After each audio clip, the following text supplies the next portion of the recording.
In Unit 5 of the U.S. History course, Part A, we start talking about forging a national identity.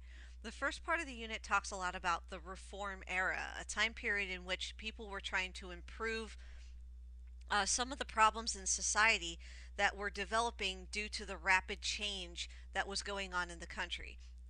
Due to expansion, increased amount of immigrants coming into the city to work in industry, there were lots of problems occurring on the frontier, um, out in the West, in the cities, as immigrant populations and um, uh, industry boomed in the cities. There was a lot of issues with education, crime, poverty, alcohol abuse in the poorer neighborhoods and across the board in a time period when alcohol use was very common.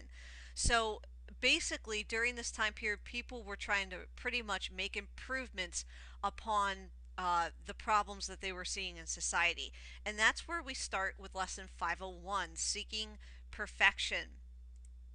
As we listed before, a lot of the issues that they were trying to combat were poverty, crime, and ignorance. And one of the ways that some groups tried to do this was by removing themselves from society altogether and trying to create a perfect society of their own, a utopia. So when they talk about a utopian movement, it is a effort to try to create a perfect society removed from general society or society at large. So the goals for this lesson are to describe the kinds of people who worked for reform in the 1830s and 1840s. So who were they? Who were these people who were dedicated to making a change in society and what motivated them? We're going to frequently see that it had a lot to do with religion. Describe the major utopian communities, their goals, and their decline. Okay, there's a key hint right there. It hints at the fact that they were not successful.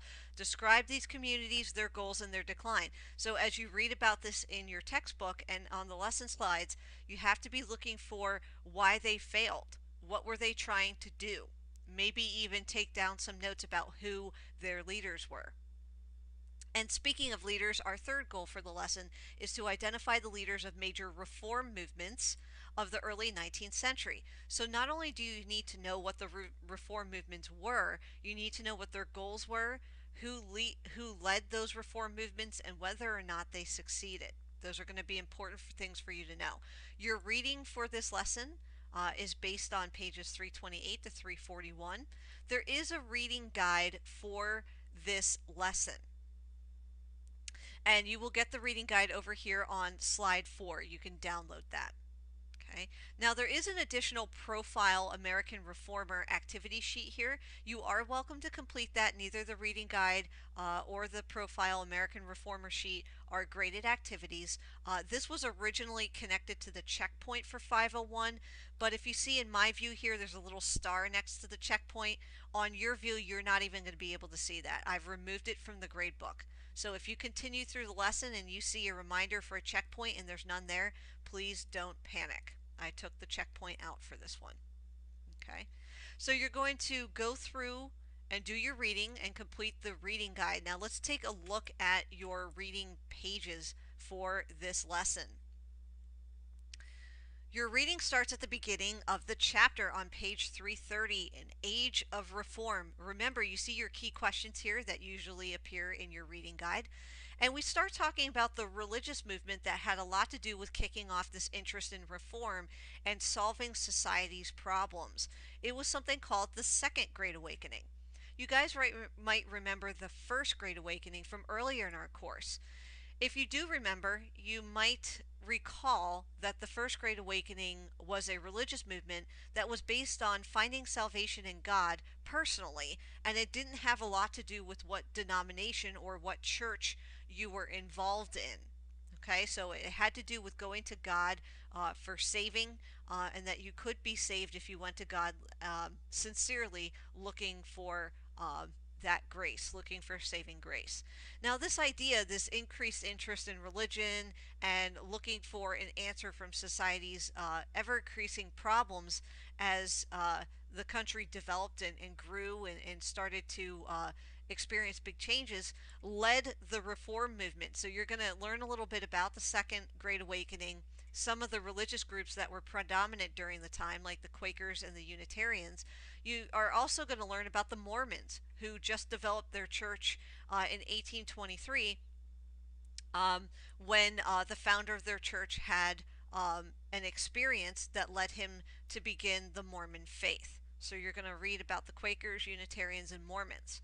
Now, as we talked about in the beginning when looking at our goals, you're going to be learning about utopian communities, people who believed they needed to separate themselves and live apart to be able to create their own perfect societies. So you're going to learn about several examples of this, like Robert Owen and the New Harmony Group.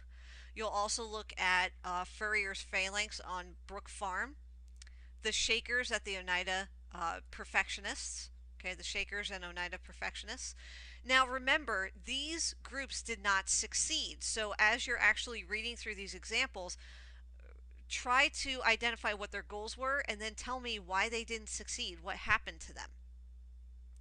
Now, since the utopian societies didn't work out, people realized that they had to make changes within society, within the world. And that brings us to reform in the cities. So, this goes into a lot of problems that existed in the cities and the movements that tried to end them. The temperance movement was an effort to stop abuse of alcohol. This was a problem amongst a lot of immigrant cultures because drinking was part of their culture before they even came to America. The problem was what was a common cultural aspect became abuse when times were tough. And the problem with that is it went from cultural, a cultural acceptance to what can happen to anyone during hard times, and that was abuse of this particular substance. Okay, so it was the cause of a lot of domestic disturbances, child neglect, poverty, lots of things resulted from the abuse of alcohol. Another reform movement was the reform in education, and you're going to learn about people like Horace Mann and Dorothea Dix and what they did to improve the education system. In fact, at this time, before Horace Mann, there was no public school. So next time you're groaning about being in public school, and you guys can blame Horace Mann for that. But all kidding aside, public school is a wonderful resource and ensures that our nation's youth are educated and ready for a world beyond the classroom. Dorothea Dix wasn't only involved in the education movement, she was involved in reforming prisons and asylums as well.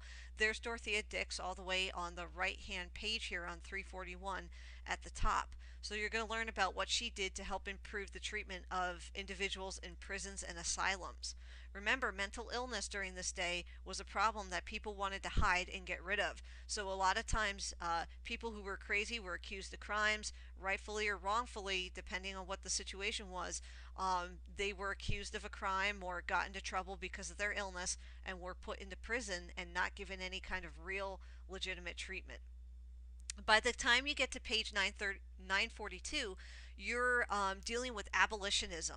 Okay, and abolitionism was the crusade or the reform movement to end slavery. That's going to start lesson 402, 502 for you, rather. So your reading for this lesson is going to end on 341.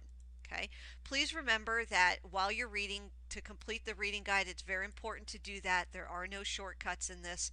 It really is essential. Take a look at this little blurb here on education and democracy before you finish.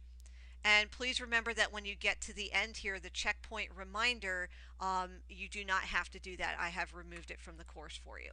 Okay? Good luck, everyone, and let me know if you have any questions.